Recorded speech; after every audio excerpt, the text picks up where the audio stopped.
Shri Nithyananda sir, ಸಂಸ್ಥಾಪಕರು, Vivekavamshi foundation Mysuru, ಇವರಿಗೆ ನಮ್ಮ ಹೃತ್ಪೂರ್ವಕ ಧನ್ಯವಾದಗಳು.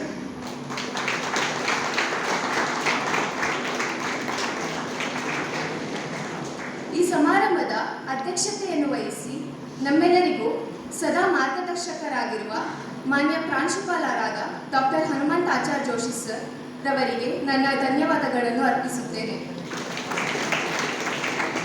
ದೇಶ ಕೆಲಸಕ್ಕೆ ಬಾರದೇ ಇರತಕ್ಕಂಥ ದೇಶ ಅನ್ನುವಂಥ ಸ್ಥಿತಿ ಇದ್ದಂಥ ಪ್ರಪಂಚದಲ್ಲಿ ಆ ರೀತಿಯ ಯೋಚನೆ ಇದ್ದಂಥ ಸಂದರ್ಭದಲ್ಲಿ ವಿಶ್ವ ಧರ್ಮ ಸಮ್ಮೇಳನಕ್ಕೆ ನಾನು ಹೋಗ್ತೀನಿ ಅಂತೇಳಿ ಹೋಗ್ತಾರೆ. ಇಲ್ಲಿಂದ ಹೋಗ್ಬೇಕಿದ್ರೆ ಅವ್ರಿಗೆ ಅನ್ಸುತ್ತೆ ನನಗೆ ಅಲ್ಲಿ ಭಾಷಣ ಮಾಡ್ತೇನೆ ಅಂತೇಳಿ ಅವ್ರು ಹೋಗ್ಲಿಲ್ಲ, ಆದರೆ ಆ ಸಮ್ಮೇಳನದಲ್ಲಿ ಭಾಗವಹಿಸಬೇಕು ಅಂತೇಳಿ ಹೋಗ್ತಾರೆ. ಹೋಗುವಾಗ ಅಲ್ಲಿಯ ಹಾರ್ವರ್ಡ್ ಯೂನಿವರ್ಸಿಟಿ, ನಮ್ಗನ್ಸುತ್ತೆ ಹಾರ್ವರ್ಡ್ ಯೂನಿವರ್ಸಿಟಿ ಯಾಕೆಂದ್ರೆ ನಾವು ನೋಡ್ತಾ ಇದ್ದೇವೆ ಇವತ್ತು ಭಾರತದಲ್ಲಿ ಇಷ್ಟು ಶಿಕ್ಷಣ ವ್ಯವಸ್ಥೆ ಇದ್ರೂ ಸಹ ಪ್ರಪಂಚದ ಟಾಪ್ 10 ಯೂನಿವರ್ಸಿಟಿಗಳಲ್ಲಿ ಒಂದೇ ಒಂದು ವಿಶ್ವವಿದ್ಯಾಲಯ ನಮ್ಮ ದೇಶದಲ್ಲಿ ಇಲ್ಲ. ಆ ರೀತಿಯ ಶಿಕ್ಷಣ ವ್ಯವಸ್ಥೆ ನಮ್ಮದು ಆಗ್ಬಿಟ್ಟಿದೆ. ಅದಕ್ಕೆ ನಾನು ಮುಂದೆ ಬರ್ತೇನೆ. ಅಂತ ಹಾರ್ವರ್ಡ್ ವಿಶ್ವವಿದ್ಯಾಲಯದ ರೈಟ್ಸ್ ಅಂತಕ್ಕಂಥ ಜಾನ್ ಹೆನ್ರಿ ರೈಟ್ಸ್ ಅಂತಕ್ಕಂಥ ಒಬ್ಬ ಪ್ರೊಫೆಸರ್ ಒಟ್ಟಿಗೆ ಮಾತಾಡುವಂಥ ಸಂದರ್ಭದಲ್ಲಿ ಅವರೊಟ್ಟಿಗೆ ಒಂದು ಅರ್ಧ ಗಂಟೆ ಮಾತಾಡಿದ ನಂತರ ಸ್ವಾಮಿ ವಿವೇಕಾನಂದರಿಗೆ ಮಾತನ್ನ ಕೇಳಿದಂಥ ರೈಟ್ಸ್ ಹೇಳ್ತಾರೆ, ನೀವು ಯಾಕೆ ಸರ್ವಧರ್ಮ ಸಮ್ಮೇಳನದಲ್ಲಿ ನೀವು ಮಾತಾಡಬಾರ್ದು ಅಂತ ಹೇಳ್ತಾರೆ. ಆಗ ವಿವೇಕಾನಂದರು ಹೇಳ್ತಾರೆ, ನನಗೆ ಆ ಕ್ರೆಡೆನ್ಷಿಯಲ್ಸ್ ಇಲ್ಲಲ್ಲ, ಅಲ್ಲಿ ಮಾತಾಡುವುದಕ್ಕೆ ಬೇಕಾದಂಥ ಎಲ್ಲ ಏನು ಕ್ರೆಡೆನ್ಷಿಯಲ್ಸ್ ಇದೆ, ಅಲ್ಲಿಂದ ರೆಫರೆನ್ಸ್ ಲೆಟರ್ ಬೇಕು, ಇದು ಯಾವುದೂ ಇಲ್ಲ ಅಂದಾಗ ಜಾನ್ ರೈಟ್ಸ್ ಹೇಳ್ತಾರೆ, ನಿಮ್ಮ ಹತ್ರ ಕ್ರೆಡೆನ್ಷಿಯಲ್ಸ್ ಕೇಳೋದು ಒಂದೇ, ಸೂರ್ಯನನ್ನ ನೀನು ಇಷ್ಟು ಪ್ರಕಾರವಾಗಿ ಒಳಗಲಿಕ್ಕೆ ನಿಮ್ಗೆ ಯಾರು ಹಕ್ಕನ್ನ ಕೊಟ್ಟವರು ಅಂತ ಕೇಳೋದು ಒಂದೇ ಅನ್ನುವಂಥ ಮಾತನ್ನ ರೈಟ್ಸ್ ಅಲ್ಲಿ ಹಾರ್ವರ್ಡ್ ಯೂನಿವರ್ಸಿಟಿ ಪ್ರೊಫೆಸರ್ ಹೇಳ್ತಾರೆ. ಈ ವಿಚಾರದ ಬಗ್ಗೆ ತುಂಬಾ ಒಳ್ಳೆ ಚರ್ಚೆ ಆಗಿದೆ, ಒಳ್ಳೆಯ ವಿಷಯಗಳು ಕಂಡುಕೊಂಡಿದೆ. ಇವತ್ತು ಒಂದು ಖುಷಿ ಕೊಡುವಂತ ಸಂಗತಿ ಏನಂತಂದ್ರೆ, ನಮ್ಮ ಸುಮಾರು ಕಾರ್ಯಕ್ರಮಗಳನ್ನು ನಾವು ಇಂಗ್ಲಿಷ್ ಮಾಡ್ತಾ ಇದ್ದೀವಿ. ಈ ಸಾರಿ ಕರೆದಾಗ ಕನ್ನಡದಲ್ಲಿ ಯಾಕೆ ಮಾಡಬಾರ್ದು ಅಂತ ಕೇಳಿದಾಗ ತುಂಬಾ ಅವರು ಹೆಸಿಟೇಟ್ ಮಾಡ್ತಾ ಇದ್ರು. ಹೌದು, ಈಗ ಎಲ್ಲ ಕಡೆ ಇಂಗ್ಲಿಷ್ ಇದೆ, ಎಲ್ರಿ ಬದಲಿರ್ಲಿಕ್ಕೆ ಆಗ್ತಾ ಇಲ್ಲ, ಒಪ್ಕೋಬಹುದು. ಆದರೆ ನಮ್ಮ ಭಾಷೆ ಮನದಾಳದಿಂದ ಬರುವಂತ ಭಾಷೆ ಬಂದಾಗ ಮಾತ್ರ ಅದು ಮನ ಮುಟ್ಟುತ್ತೆ, ಹೃದಯ ಮುಟ್ಟುತ್ತೆ. ಈ ರಾಷ್ಟ್ರೀಯ ಯುವ ದಿನಾಚರಣೆ ನೀವೆಲ್ಲರೂ ನೋಡಿರ್ತೀರಿ, ಎಲ್ಲ ನ್ಯೂಸ್ ಪೇಪರ್ಗಳಾಗಲಿ ನೋಡಿರ್ತೀರ. ಸ್ವಾಮಿ ವಿವೇಕಾನಂದರ ಬಗ್ಗೆ, ಅವರ ಭಾಷಣಗಳ ಬಗ್ಗೆ, ಅವರು ನೀಡಿರುವಂಥ ಕೊಡುಗೆಗಳ ಬಗ್ಗೆ, ಆ ಚಿಕ್ಕ ವಯಸ್ಸಿನಲ್ಲಿ ದೇಶದ ಒಂದು ಸ್ಥಾನ ಕೊಟ್ಟಿರುವಂಥ ಬಗ್ಗೆ. ಅದುವರೆಗೂ ಅಮೆರಿಕ ದೇಶ ಹೋಗಿದ್ರೆ ಗೊತ್ತಿಲ್ಲ, ಆದರೆ ಅವರು ಹೋದ ನಂತರ ಭಾರತದ ಹಿರಿಮೆ ಗರಿಮೆ ಹೇಗಾಯಿತು ಅಂತ ನಿಮಗೆ ಕೇಳಿರ್ತೀರ. ಹೆಚ್ಚಿಗೆ ಓದಿರ್ಲಿಕ್ಕಿಲ್ಲ, ಯಾಕೆಂದ್ರೆ ಓದಿ ಕಡಿಮೆ ಆಗಿದೆ. ಬರ್ತಾ ಬರ್ತಾ ಓದು ಕಡಿಮೆ ಆಗಿದೆ, ಯಾಕೆಂದ್ರೆ ಬೇರೆ ಬೇರೆ ಕೆಲಸಗಳು ಜಾಸ್ತಿ ಆಗಿದೆ ಅಲ್ವಾ. ನಮ್ಮ ಕಾರ್ಯದರ್ಶಿಗಳು ಸೆಕ್ರೆಟರಿ ಸರ್ ಹೇಳ್ತಾ ಇದ್ರು, ವಾಟ್ಸಪ್ ಇದೆ, ಫೇಸ್ಬುಕ್ ಇದೆ, ಸುಮಾರು ಇನ್ನೂ ಬೇಕಾದಷ್ಟು ನಮಗೆ ಗೊತ್ತಿಲ್ಲ ಅಷ್ಟೇ. ಅದು ನಾವು ಅದರಲ್ಲಿ ಇರಬೇಕಾಗುತ್ತೆ.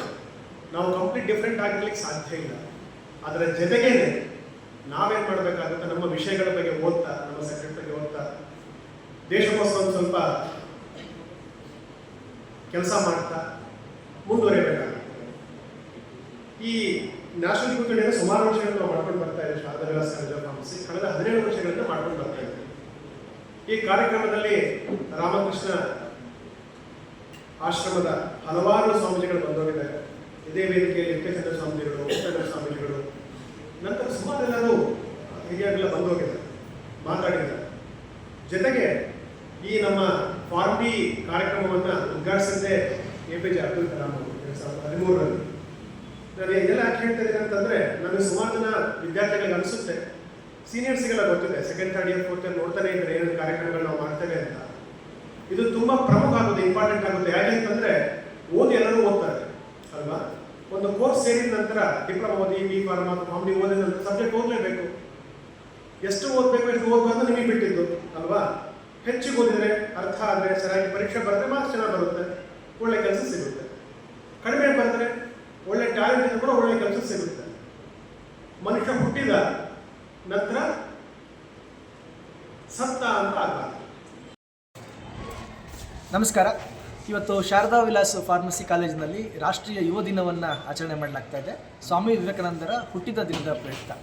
ಇವತ್ತಿಗೆ ಹಿಂದೆಂದಿಗಿಂತಲೂ ಸ್ವಾಮಿ ವಿವೇಕಾನಂದರ ಆದರ್ಶಗಳು, ಅವರ ಬೋಧನೆಗಳು ವಿದ್ಯಾರ್ಥಿಗಳಿಗೆ ತುಂಬ ಅವಶ್ಯಕವಾಗಿದೆ. ಇತ್ತೀಚಿನ ದಿನಗಳಲ್ಲಿ ನಡೀತಿರ್ತಕ್ಕಂಥ ಅನೇಕ ಬೆಳವಣಿಗೆಗಳು, ವಿದ್ಯಾಭ್ಯಾಸದ ಸಂದರ್ಭದಲ್ಲಿ ಆಗ್ತಿರ್ತಕ್ಕಂಥ ಮಾನಸಿಕ ಒತ್ತಡದಿಂದ ಹಿಡಿದು ಬೇರೆ ಬೇರೆ ರೀತಿಯ ಸಮಸ್ಯೆಗಳು, ಮಾದಕ ವಸ್ತು ವ್ಯಸನ, ಈ ರೀತಿಯ ಅನೇಕ ಸಮಸ್ಯೆಗಳು ಈ ಮೈಸೂರಿನಲ್ಲಿ ಇರ್ತಕ್ಕಂಥ ಸಂದರ್ಭದಲ್ಲಿ ವಿದ್ಯಾರ್ಥಿಗಳಿಗೆ ಒಂದು ಸರಿಯಾದಂಥ ಮಾರ್ಗದರ್ಶನವನ್ನು ನೀಡೋ ನಿಟ್ಟಿನಲ್ಲಿ ವಿವೇಕಾನಂದರ ಚಿಂತನೆ ಮಹತ್ವದ ಪಾತ್ರವನ್ನು ವಹಿಸುತ್ತೆ. ಈ ನಿಟ್ಟಿನಲ್ಲಿ ಶಾರದಾ ವಿಲಾಸ್ ಕಾಲೇಜಿನಲ್ಲಿ ಈ ಕಾರ್ಯಕ್ರಮ ಆಯೋಜನೆ ಮಾಡಿರೋದು ತುಂಬ ಸಂತೋಷದ ಸಂಗತಿ. ವಿದ್ಯಾರ್ಥಿಗಳು ಬಹಳ ಶ್ರದ್ಧೆಯಿಂದ ವಿವೇಕಾನಂದರ ಜೀವನವನ್ನು, ಅವರ ವಿಚಾರಗಳನ್ನು ಕೇಳಿಸ್ಕೊಂಡಿದ್ದಾರೆ. ಅವ್ರ ಬಗ್ಗೆ ಅಧ್ಯಯನ ಮಾಡ್ತೀವಿ ಅಂಥೇಳಿ ಮಕ್ಕಳು ಮಾತು ಕೊಟ್ಟಿದ್ದಾರೆ. ಹೀಗಾಗಿ ಮುಂದಿನ ದಿನಗಳಲ್ಲಿ ವಿವೇಕಾನಂದರ ಚಿಂತನೆಯಿಂದ ವಿದ್ಯಾರ್ಥಿಗಳು ತಮ್ಮ ವ್ಯಕ್ತಿತ್ವವನ್ನು ರೂಪಿಸ್ಕೊಳ್ಳೋದಷ್ಟೇ ಅಲ್ಲದೆ ದೇಶದ ಬದಲಾವಣೆಗೂ ಕೂಡ ಕಾರಣ ಆಗ್ತಾರೆ, ದೇಶದ ಭವಿಷ್ಯಕ್ಕೂ ಕೂಡ ಅವರು ಬೆಳಕಾಗ್ತಾರೆ ಅಂತ ಭಾವಿಸ್ತಾ ಎಲ್ರಿಗೂ ನಮಸ್ಕಾರ.